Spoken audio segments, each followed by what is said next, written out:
এসছে। ভালো আছো দাদিমা? হ্যাঁ হ্যাঁ, খুব ভালো আছি। এত রাগ কেন আমার সোনার? এই গাধাটা কে? আমার ফ্রেন্ড। এক গাধাতেই হয় না, আবার আরেকটা গাধা। তোদের সব সময় বেশি বেশি। এসো বাপ, ভিতরে এসো। রিয়াজের মুখে তোমার কথা অনেকবার শুনেছি। ওকে আমি অনেকবার বলেছিলাম তোমাকে আমাদের বাড়িতে নিয়ে আসার জন্য। এই ওইদিকে দেখ বাবা, দাদির সঙ্গে গাধাটা কি এমন কথা বলছে। চল ওকে একটু লেড়ে আসি।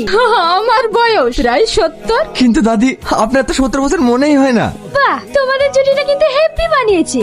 দাদা মরে গিয়েছে তো কি হয়েছে, তুমি নতুন করে আবার একটা বয়ফ্রেন্ড পেয়েছো। তোদের সব সময় আর কি।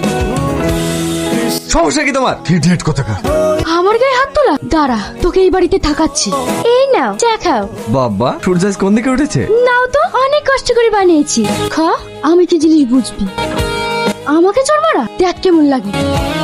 তোমাদের আমাকে নিয়ে সমস্যা না? ঠিক আছে, তোমাদের যেহেতু আমাকে নিয়ে এতই সমস্যা, আমি এবার থেকে চলে যাচ্ছি।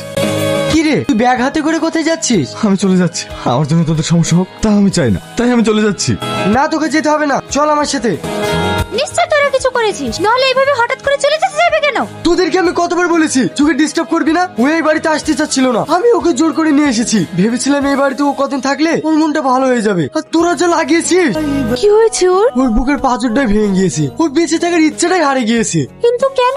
সে অনেক কথা বলে। এবার কোনো মেয়ের জন্য বল। কি ব্যাপার, তুমি ওকে এভাবে মারছো কেন? আলিয়া, তোমার সঙ্গে চাচা ঘটিয়েছে, এদের সামনে সব সত্যিটা বলো। ও আমাকে 6 মাস ধরে ভালোবাসতো, এখন আমার পেটে বাচ্চা চলে এসেছে শুনে ও আমাকে ছেড়ে চলে যাচ্ছে। এইবার বলো, ওকে মেরে আমি অন্যায় করেছি? এইভাবে ও হাজার মেয়ের জীবন নষ্ট করেছে।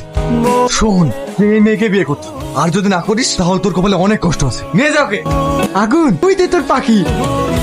আমি তোমার নামে কেস করবো। এ তুমি কি বলছো? কি অপরাধ করেছে? কি করেছে? ও যেটা আমার সাথে করেছে তার কোনো ক্ষমা নেই। আমি তোমার কি ক্ষতি করলাম তাই আমার নামে কেস করবে? যেটা আমার সবচেয়ে দামি জিনিস সেটা তুমি চুরি করে নিয়েছো। তুমি আমার মনটাই চুরি করে নিয়েছো। তোমার জন্য আমি খেতে পারি না, তোমার জন্য আমি ঘুমাতে পারি না, সব সময় তোমায় দেখতে ইচ্ছে করে। বাহ, দারুণ তো। এটা একটা মেয়েদেরকে ইমপ্রেস করার নতুন পদ্ধতি। কজনকে এভাবে ফাঁসিয়েছো? তুমি যতই চেষ্টা করো না কেন, তুমি আমাকে ইমপ্রেস করতে পারবে না। তাই নাকি?